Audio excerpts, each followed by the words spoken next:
yang inge kalawang inga nge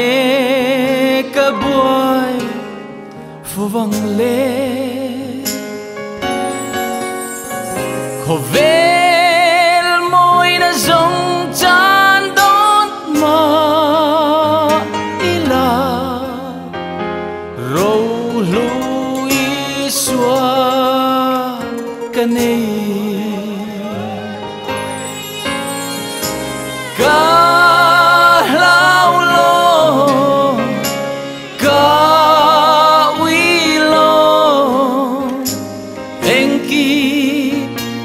Chan don mai la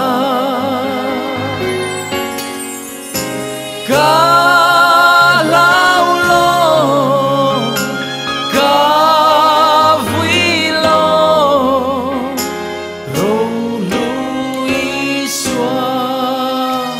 kanei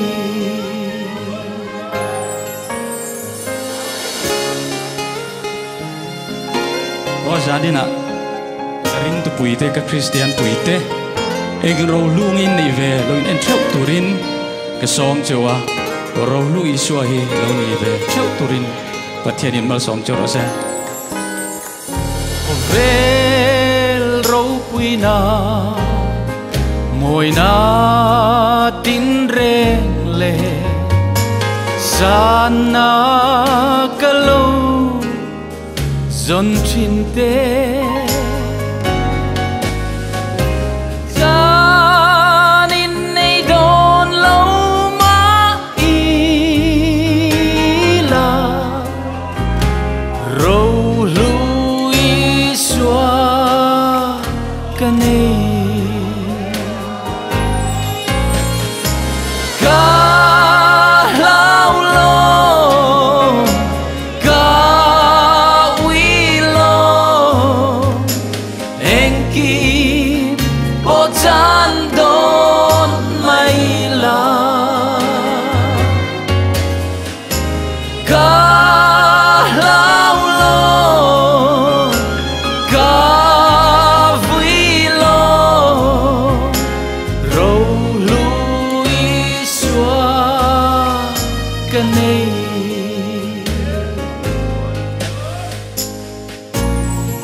inge kalung khamang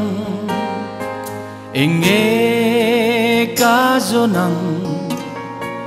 inga nge kamang anang le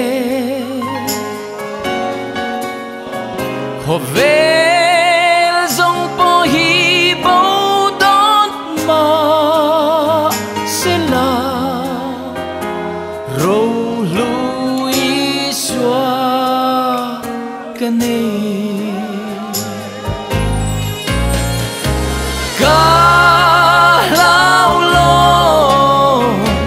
ka wi lo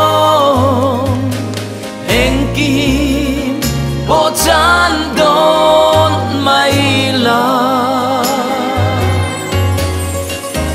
ka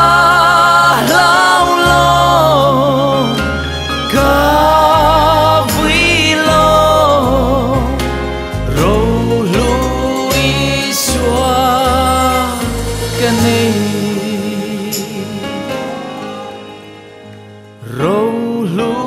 iswa kanei